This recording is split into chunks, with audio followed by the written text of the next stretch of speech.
semuanya, selamat datang di video YouTube pertamaku. Di video ini aku mau review suatu buku yang surprisingly relate banget sama kita semua, yaitu Muamalah Milenial. Buku ini tuh ngebahas soal muamalah alias transaksi dan juga ekonomi dalam Islam, tapi versi anak muda, jadi nggak bikin berat dan nggak bikin pusing. Di buku ini tuh dibahas hal-hal yang sering banget kita lakuin hampir setiap hari. Kayak belanja online, pakai e-wallet, pay later, jualan online, sampai ke kerja freelance. Terus dijelasin dari perspektif Islam mana yang aman, mana yang perlu hati-hati, dan kenapa. Yang aku suka, buku ini itu nggak menggurui, contohnya real dan bahasanya santai. Bikin kita mikir, oh ternyata hal sekecil itu juga ada aturannya ya. Buku ini ditulis oleh Nur Izzati SEME dan juga Naurid Muhammad Rifai Ilyasa Shum dan diterbitkan oleh Guepedia pada tahun 2024 dengan nomor ISBN yaitu 978-623-421-482-6. Kita langsung masuk ke bab 1. Di bab 1 ini, penulis ngebahas konsep bersyariah secara umum.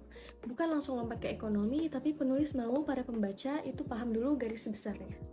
Bab ini tuh jadi pondasi biar para pembaca ngerti kalau muamalah itu adalah bagian dari sistem hidup Islam yang universal dan juga fleksibel.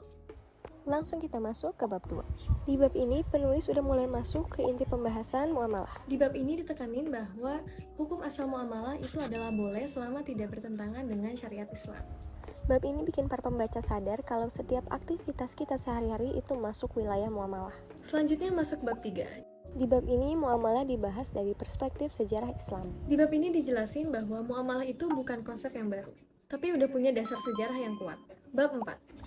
Bab ini udah mulai kontekstual dengan kondisi Indonesia. Di antaranya dibahas tentang keberadaan lembaga keuangan di Indonesia. Bab ini bikin pembaca ngerti tentang realita penerapan muamalah di negara modern. Kemudian masuk ke bab 5. Di bab 5 ini pembahasannya sedikit lebih berat dibandingkan dengan bab yang lain tapi cukup penting. Di bab ini dibahas tentang pengertian riba, macam-macam riba dan juga contoh kasusnya. Bab ini ngajak pembaca buat lebih waspada terhadap praktik ekonomi yang terlihat normal padahal mengandung unsur riba. Selanjutnya yaitu bab 6. Di bab ini ngejelasin peran tentang Majelis Ulama Indonesia atau MUI. Isi dari bab ini yaitu fatwa-fatwa MUI, peran fatwa dan juga fungsi fatwa. Penulis negasin bahwa fatwa MUI itu menjadi jembatan dalam menyiarkan ajaran agama Islam sesuai dengan realita zaman sekarang. Masuk ke bab 7. Bab ini cukup teknis tapi penting untuk pengetahuan dasar. Bab ini nunjukin bahwa akad adalah inti dari muamalah.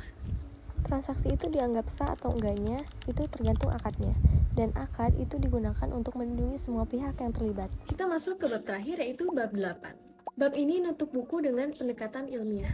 Nunjukin bahwa di Islam itu ada keragaman pendapat. Selama tujuannya untuk kemaslahatan dan kebaikan, itu diperbolehkan. Kesan aku, buku Muamalah Milenial ini benar-benar ngajak kita untuk paham muamalah mulai dari dasar sampai ke praktiknya.